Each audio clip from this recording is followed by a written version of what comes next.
Oh boy, folks, how are we doing? It's your boy Roar. We're here with Hoku yet again, and one of the ARP members, Magnum. I believe I saw Magnum in a song that was like sort of a love song. I believe it was Alira who was the lady in that song. I think so. If I got it right, probably not. Anyway, link to this is going to be in the description. Go support these two. This is Bring Me to Life from Evanescence and Linkin Park. You guys know that song. Some of you love it.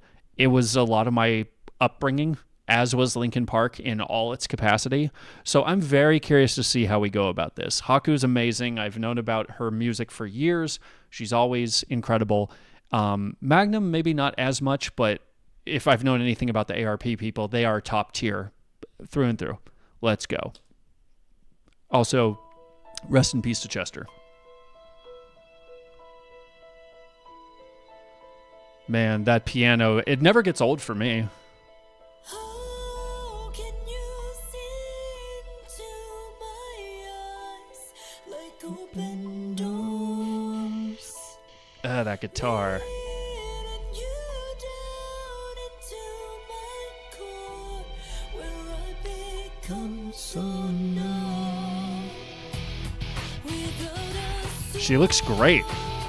Whew. my spirit sleeping somewhere cold until you'll find it there and lead it back home. Wake me up. Okay, so we got to let Magnus jump into it. I want to hear his rapping. But it's such a it's such a sign of the times. A lot of music isn't like this as much anymore. There's still people in the metal sphere that have a hate boner for new metal. You're an idiot if you don't understand the value of it. I'm just saying. We just had the darling of the metal world, Knocked Loose, collaborate with one of the best, most thought-provoking, unique rappers out there, Denzel Curry. If I see a single person argue that new metal is a watering down of both rap and metal, you're an idiot and don't know much about any of these genres, I would argue. This was such a staple for a lot of us, and I love even those, just small little effects. We get the piano coming in, very symbolic of what Evanescence has done. Just this very moody, rock type stuff, and then we get the little, what Linkin Park did so much in Hybrid Theory and Meteora. Just these very moody, crunchy guitar bits to just let us know, like, hey, things are coming in. And then have a moment to really usher in the rap. Home. Boom. Just, it's so good. So good. Home. Wake me up. Wake me up inside. Just wake up. Wake me up inside. Call my name and save me from the dark. Wake me up. Bid my breath to rise. Just wake up. Before I come undone. Save me from the nothing I've become. No. Ah.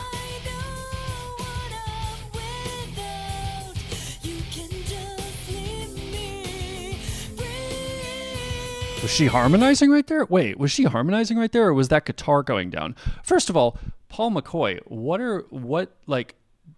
please don't ruin my whole childhood here.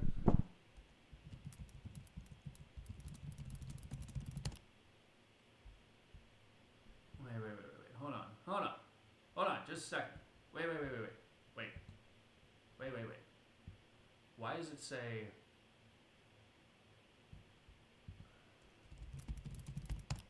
Why does it say Paul? While it was associated with the nu metal era alongside Linkin Park, I thought there was Mike Shinoda on there. And the screams was from Chester. Oh my lord. Okay.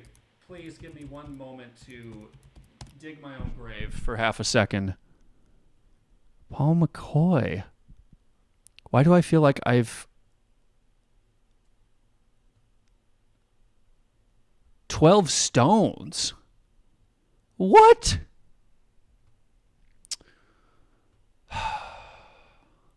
well, still, Linkin Park's amazing. Paul McCoy is awesome. I know 12 Stones. I did not know that he was the screamer for that band. All right, anyway, let's keep going.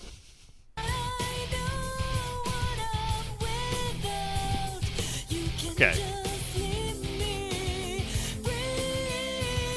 I feel like that had to be her or it was a synth.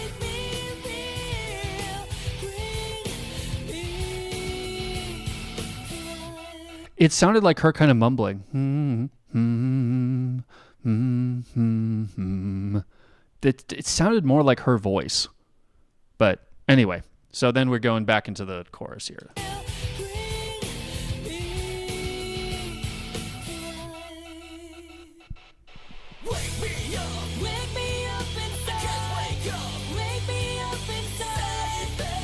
What the heck? No. Remind me tomorrow.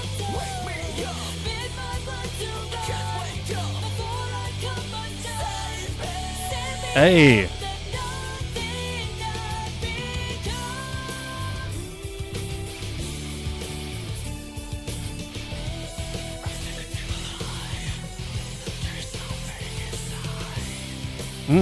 Okay.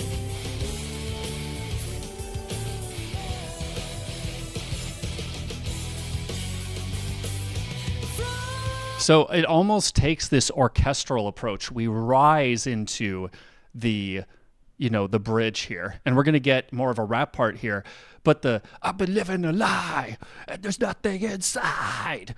Really way back in the mix, but I think it was intentional for a couple reasons. For one, if you really have your gain turned up on your microphone, I've only just been learning this as someone who's wanted to do metal vocals for years, and I could do distortion, but can never actually project. I think if you just turn up the gain on some microphones and have kind of an effect on it to really accept the peaking, so it doesn't sound very loud, you can go into there's that thing inside, and it can sound like you're really screaming it out, I think, from my limited understanding on mixing. But yeah, it's just such an interesting mix with this new metal aesthetic that was, even as we saw on Google, sort of alongside the Linkin Park aesthetic. Again, that's why I just don't understand why people hate it, because it is such a great mix that, I think this band does so well.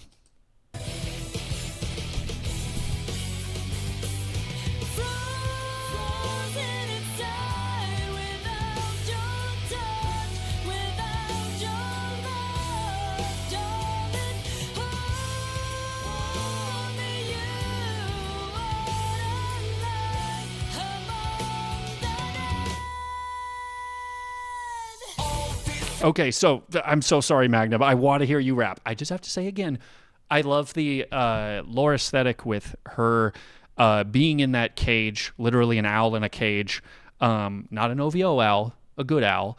Anyway, in a cage like that, very, very, unique to her character, but also that does add to the situation of her being locked in, her anxieties and fears wanting to be brought to light, being brought out of that cage into life, beyond.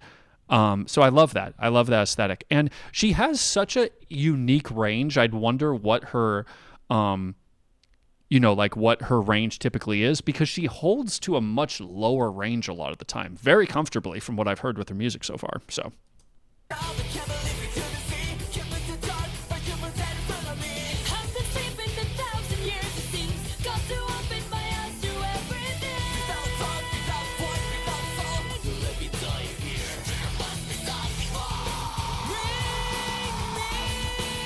Okay, nice. Okay, so first of all, he did a great job with that scream part. I thought maybe they just stretched it out.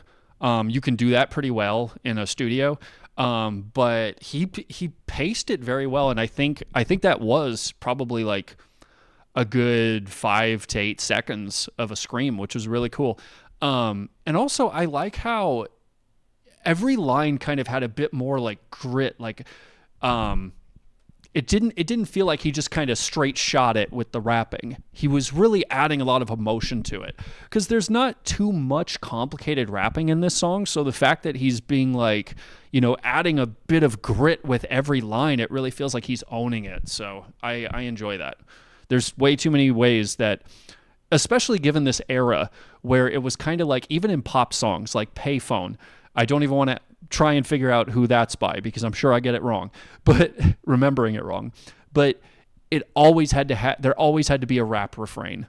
And it was like, so often, I mean, there's videos out there of rap songs where the feature rap song is just not following the mood of the original song.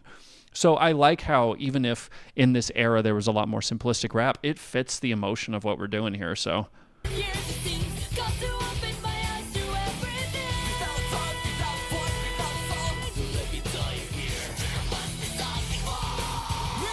yeah, don't let me die in here. There must be something more. Like this, woo, good stuff.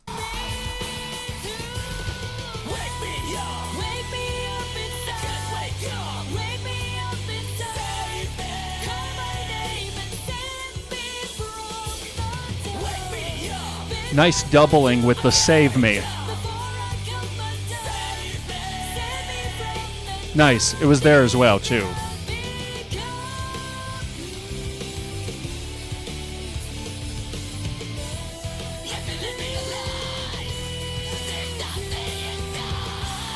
Ah!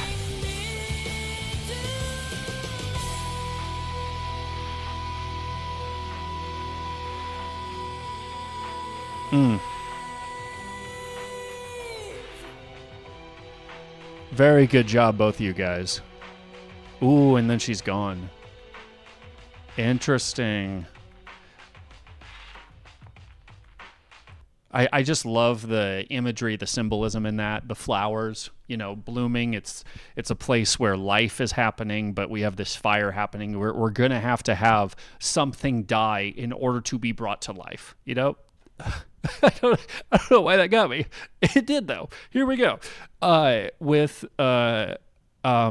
Magnum, I love how there was doubling there. Every time he said, save me, there was a bit of a save me, like on top of that. Or maybe behind it. I don't know how they would have mixed it, but it added just a little bit more grit to that. I love that. But you guys tell me your thoughts in the comments. Yeah, I'm using my laptop here, backup, so if it's being weird, I'm sorry. I'm doing my best. But that's all I got to say about that. Thanks for watching, guys.